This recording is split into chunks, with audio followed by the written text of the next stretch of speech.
जय हिंद। देखिए मैं राजसर गर्मा कोचिंग सेंटर से आज आपके लिए बहुत ही बेहतरीन क्लास लेके आया हूँ बेटा। क्लास 12 का मैथ है। मैं आशा करता हूँ आप एकदम सब ठीक ठाक होंगे, मस्त होंगे, पढ़ाई कर रहे होंगे। तो बेटा यहाँ पर आप पढ़ाई करना शुरू कर दीजिए। समय पढ़ाई का चल रहा है प्रॉपर। ओके, सेशन शुरू होते ही आप पढ़ाई को अपनी को स्टार्ट कर दिया करो। पूरा साल पढ़ाई करिए और लास्ट में आप अपना रिजल्ट हासिल कीजिए बेहतर बेहतर से बेहतर।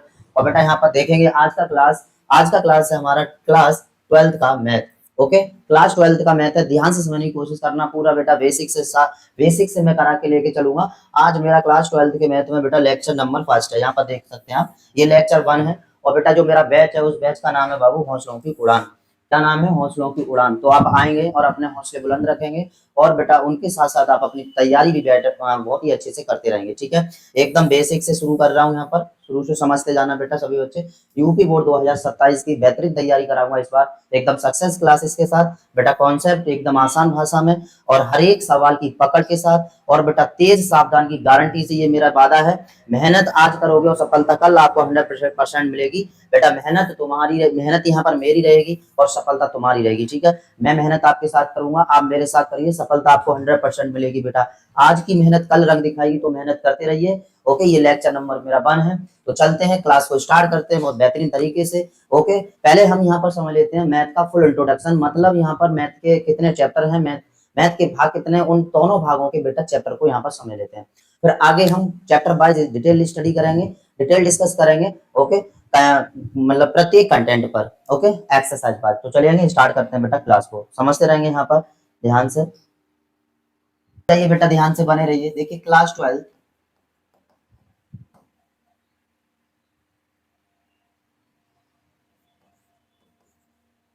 12 का जो बाबू मैथ है, मैथ के कितने पार्ट बेटा जी? 2 पार्ट। एक फर्स्ट मैथ और बेटा जी एक सेकंड मैथ। ध्यान से समझने की कोशिश करना सभी बच्चे। कितने मैथ बाबू? फर्स्ट मैथ और सेकंड मैथ। दो दो यहाँ पर जो मैथ है बेटा जी क्लास 12 का मैथ, उसके 2 भाग हैं बाबू। एक पहला भाग और एक दूसरा भाग। अब हम पहले भाग के यहाँ पर सभी चैप्टर्स के नाम देख देते हैं, सिक्वेंस से समझेंगे और हम यहाँ पर सबसे पहला पार्ट देखेंगे। ठीक है बेटा, समझते रहेंगे सभी बच्चे। तो आइए ध्यान से, क्लास 12 मैथ पार्ट 1। ओके बेटा, पार्ट 1 को हम यहाँ पर अच्छे से समझ लेते हैं बाबू। तो समझने की कोशिश करेंगे सभी बच्चे। आइए अब हम यहाँ पर पार्ट 1 को देख लेते हैं। पार्ट 1 में सबसे पहले देखते हैं कितने चैप्टर हैं और उन चैप्टर्स के नाम क्या है बेटा। ठीक है, तो आइए तो देखिए बेटा ध्यान से। अभी अभी हमने समझा। यहाँ पर अब मैं स्टार्ट करता हूँ बेटा क्लास 12 के मैथ का फर्स्ट भाग यहाँ पर आप देख रहे हैं पार्ट 1 में बेटा टोटल कितने चैप्टर्स होते हैं? 6 चैप्टर के यहाँ पर मैंने पूरा नाम लिख रखा है, पहले से आपको दिख रहा होगा सभी बच्चों को। ठीक है, तो ध्यान से समझने की कोशिश करना कौन कौन से इसमें पार्ट 1 में चैप्टर्स होते हैं और कहाँ से हम स्टार्ट करें, कैसे शुरू करें बेटा। तो चैप्टर वाइज बताऊंगा, सीक्वेंस से बताऊंगा, बस आप बने रहिए बेटा जी। ठीक है, देखिए सबसे पहला है हमारा बेटा जी, कौन सा है? सबसे पहला चैप्टर है हमारा, सबसे पहला चैप्टर है बाबू संबंध एवं फलन। बहुत ही सिंपल चैप्टर है, इजी चैप्टर है। अगर मैं बोलूं तो बेटा ये एकदम इजी चैप्टर है। सभी बच्चे ध्यान से सुनना बेटा। इस चैप्टर को स्टूडेंट्स लोग बहुत हार्ड चैप्टर समझते हैं, लेकिन ये हार्ड चैप्टर नहीं होता है। नहीं, हार्ड चैप्टर नहीं है, ये बहुत ही इजी चैप्टर है बेटा। ध्यान से सुनना। अगर मैं बताऊं आपको तो एकदम सरल। कैसा बेटा जी? सरल। ओके, इतना बात आपको समझ में आ रही होगी। इसमें सब संबंध के बारे में बताया जाता है।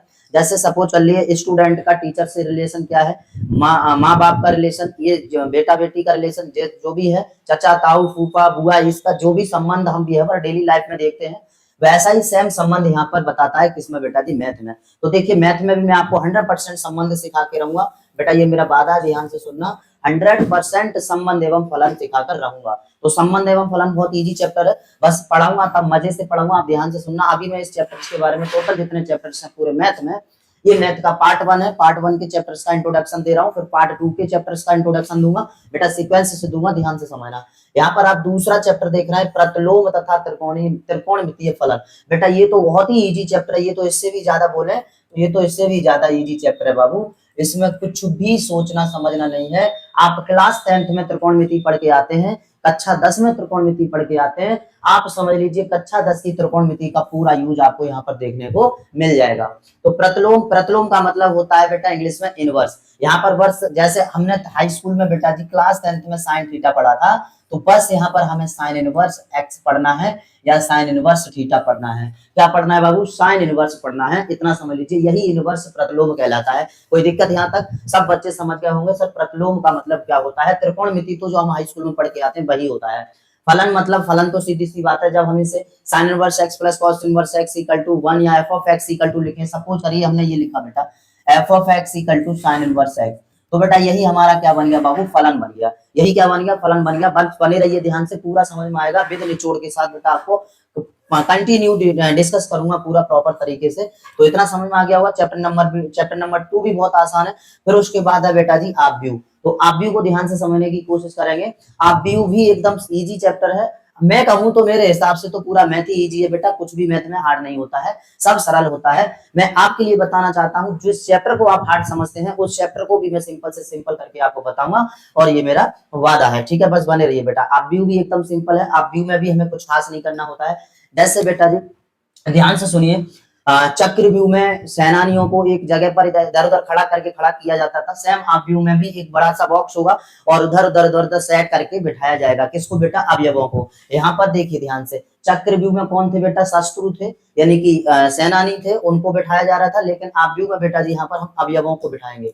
ओके, कुछ नहीं करना है। अवयवों क्या होता है बेटा इंग्लिश में बोले तो एलिमेंट्स। जैसे यहाँ पर देखिए 1 2 3 4, इस हिसाब से यहाँ पर जो ये 1 2 3 4 संख्याओं को मैंने बिठाला इनके स्थान पर, यही आव्यूह होता है। आव्यूह चैप्टर स्टार्ट करेंगे तो पूरा आपको 100% समझ में आ जाएगा। ये भी बहुत सिंपल चैप्टर है। आगे बेटा आता है सारणिक। सारणिक, कौन बच्चा कहता है कि सर सारणिक हम हाई स्कूल में ना समझे, हाई स्कूल में ना पढ़ के आए? बेटा सारणिक को आप क्लास 10th में भी पढ़ के आते हो, ये आपने कहीं फील नहीं किया होगा ना देखा होगा। थोड़ा सा विचार अगर किया होता क्लास 10th में तो वहां पर सारणिक भी आपको अच्छे से समझ में आ जाती। अगर वहां नहीं आई होगी तो बेटा मैं यहाँ पर आपको 100% सारणिक को भी सिखा कर रहूंगा, और ये भी बताऊंगा कि हाई स्कूल में कहां पर सारणिक का यूज होता है। तो 12th में सारणिक भी समझेंगे एकदम इजी वे में, एकदम सिंपल वे में। सारणिक भी कोई ज्यादा हार्ड चैप्टर नहीं है, ये भी बहुत इजी है। उसके बाद बेटा आता है सामतत्व तथा अवकलनीयता। बेटा ये तो एकदम ही मजेदार चैप्टर है। यहाँ पर ध्यान से सुन लीजिए, ये जो आप देख रहे हैं सामतत्व तथा अवकलनीयता, यहाँ बेटा यहीं से कैलकुलस स्टार्ट हो जाती है। कैलकुलस मतलब जो होता है हमारा समाकलन, अवकलन, अवकलनीयता, समाकलन के अनुप्रयोग, अवकल के अनुप्रयोग, ये सब इसी में आ जाते हैं बेटा। किसमें? कैलकुलस में। तो यहाँ पर समझोगे ये भी एकदम इजी चैप्टर है, सांतत्य तथा अवकलनीयता। यहाँ पर भी कोई ज्यादा हार्ड चैप्टर नहीं है ये भी। अब उसके बाद आ जाता है बेटा अवकलज के अनुप्रयोग। तो अवकलज के यहाँ पर जितना भी हम पढ़ाएंगे उसके बाद अवकलज के अनुप्रयोग देखेंगे। अनुप्रयोग भी एकदम सिंपल चैप्टर होता है।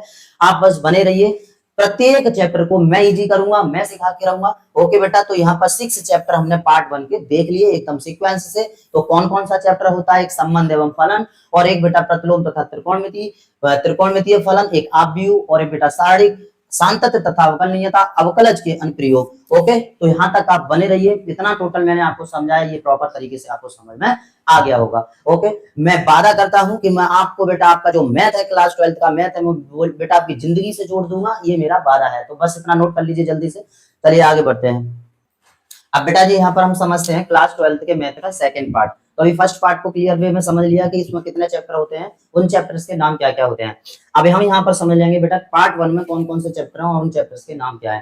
टोटल कंप्लीट डिटेल डिस्कस कर लेते हैं आज चैप्टर्स के बारे में, फिर विद चैप्टर वाइज हम यहाँ पर डिटेल डिस्कस करके चलेंगे बेटा। ओके, तो अभी आप चैप्टर को ध्यान से समझ लीजिए। यहाँ पर अब जो पार्ट 2 है बेटा, उसमें जो चैप्टर पहला है, और याद रखिए यहाँ पर जो पूरे मैथ का चैप्टर है वो कौन सा बेटा? 7वां है। यानी कि पूरे मैथ का जब टोटल क्लास 12th के मैथ में चैप्टर काउंट किया जाएगा तो चैप्टर नंबर पूरे मैथ का कौन सा बेटा? 7वां है। और पार्ट 2 में ये चैप्टर नंबर पहला है। क्या इतना समझ में आ गया? तो जो चैप्टर नंबर 7 है बेटा, उसका नाम क्या है बाबू? समाकलन, यानी कि इंटीग्रेशन। तो बेटा ध्यान से समझना, समाकलन को भी बच्चे समझने में बहुत ही आनाकानी करते हैं, और मतलब ये कहते हैं कि सर समाकलन समझ में नहीं आता, ये क्या होता है, कैसे हो जाता है, ये क्या कर देते हैं इसमें। तो ये वेरी इजी चैप्टर है बेटा, इसमें भी ज्यादा खास बड़ी बात है नहीं। ध्यान से समझ के चलना बेटा। ओके, मैंने आपको एक ही बात बता दी कि जब मैं स्टार्ट करूंगा क्लास तो बेटा आप देखते ही दंग रह जाएंगे और कहेंगे कि हाँ अब मैथ वास्तव में हमें समझ में आया। ये मेरा चैलेंज है और आपको 100% समझ में आएगा, और मैं सिखा कर रहूंगा बेटा। ठीक है, तो एकदम समाकलन सिंपल है। समाकलन का मतलब ही होता है बेटा जी, जब हम संख्याओं को, जैसे हमने 1 से 100 तक हमारी संख्या और उनका योग निकालना है, तो उनको सभी का इकट्ठा करके जोड़ देना ही क्या कहलाता है, समाकलन कहलाता है। यानी कि जब हम किसी भी पार्ट का जो मतलब किसी भी कई टुकड़ों का जब हम एरिया निकालते हैं या फिर बेटा जी उनको जोड़ते हैं तो एक बार में ही जोड़ देना समाकलन होता है। लेकिन सीधी सी बात है, जोड़ जोड़कर हल करने की जो घटना होती है उसे क्या कहते हैं, समाकलन कहते हैं। इतना समझ में आ गया होगा, जोड़ जोड़कर हल करने की क्रिया समाकलन कहलाती है। कोई दिक्कत यहाँ तक? ओके, आगे मैं और बता रहा हूँ, आपको ध्यान से समझ लेना। समाकलन अब शुरू करूंगा तब तो आपको फुल डिटेल डिस्कस करूंगा इसके बारे में कि समाकलन क्या होता है, समाकलन को कैसे सॉल्व करें, समाकलन के क्वेश्चन कैसे करें। सही है, तो आइए नेक्स्ट हम पढ़ते हैं बेटा समाकलन के अनुप्रयोग। सर ये समाकलनों के अनुप्रयोग में इसमें क्या होता है सर, समाकलन का अनुप्रयोग का मतलब क्या है? तो यहाँ पर समझिए, जैसे मैं आपसे कहूँ बेटा एक बात बताओ, ध्यान से समझने की कोशिश करना बेटा। मैं कहूँ बेटा एक बात बताओ ये क्या है, आप कहेंगे सर सिंपल है ये वर्ग है। मैं कहूँ ठीक है बेटा ये वर्ग है, तो मैं कहूँ बेटा इसका क्षेत्रफल बताओ, आप कहेंगे अरे यार सर एकदम सिंपल सी बात, छोटी सी बात कर देते हो। क्षेत्रफल इसका भुजा स्क्वायर होता है, मतलब हमने इसकी भुजा को ए मान लिया तो इसका क्षेत्रफल ए स्क्वायर हो गया। मैं कहूंगा बेटा गुड। तो अब मैं कहूंगा बेटा आप एक काम करो, इसका क्षेत्रफल बताओ जरा मुझे, इसका क्षेत्रफल बताओ। तो आप कहेंगे सर रे यार ये तो कैसी भी आकृति नहीं है, ये क्या क्या बना दिया आपने, ना तो आयत है, ना वर्ग है, ना वृत्त है, ना ये सब त्रिभुज है, ये आकृति समझ में नहीं आ रही है। तो बेटा जो आकृति समझ में ना आती है वो समाकलन के अनुप्रयोग में समझ में आती है, और यही समाकलन का जो अनुप्रयोग ऐसा टॉपिक है, ऐसी आकृतियों के एरिया मतलब क्षेत्रफल बेटा याद रखना समाकलनों के अनुप्रयोग द्वारा ज्ञात किया जाता है। क्या इतना समझ में आ गया? मैं कहूँ बेटा एक बात बताओ, मेरे पास ये आकृति है, आप कहेंगे सर एकदम सिंपल है। मैं कहूँ बेटा इसका क्षेत्रफल निकालो, तो आप एकदम कह देंगे सर ये नीचे तो आयत बन गया और ऊपर क्या बन गया, ऊपर का एरिया कैसे फाइंड होगा? तो ये जो टोटल कंप्लीट ऊपर का जो एरिया है वो समाकलनों के अनुप्रयोग द्वारा ज्ञात किया जाएगा। इतनी बात समझ में आ गई है? तो जो टेढ़ी उच्च की आकृतियां होती हैं उनका जो क्षेत्रफल होता है वो किस टॉपिक द्वारा ज्ञात किया जाता है, समाकलनों के अनुप्रयोग द्वारा। तो यूज भी आपको समझ में आ गया होगा, कौन सा टॉपिक कहां पर यूज हो रहा है, कौन से चैप्टर का यूज कहां होना है। ओके, मैं साथ साथ सभी को डिटेल डिस्कस करते जा रहा हूं, बस बने रहिए बेटा। आगे देखिए यहाँ पर नेक्स्ट है बेटा अवकल समीकरण। अवकल समीकरण ये भी बहुत एक सिंपल बेटा जी चैप्टर है हमारा, अवकल समीकरण, जहां पर हम अवकलन पढ़ के आएंगे, फिर उसके बाद में हम अवकल समीकरण पढ़ेंगे। अवकलज के बाद हम बेटा अवकलज के अनुप्रयोग पढ़ते हैं, फिर अवकल समीकरण पढ़ते हैं। एकदम सिंपल होता है। अवकल समीकरण में क्या किया जाता है, पहले ध्यान से सुन लीजिए।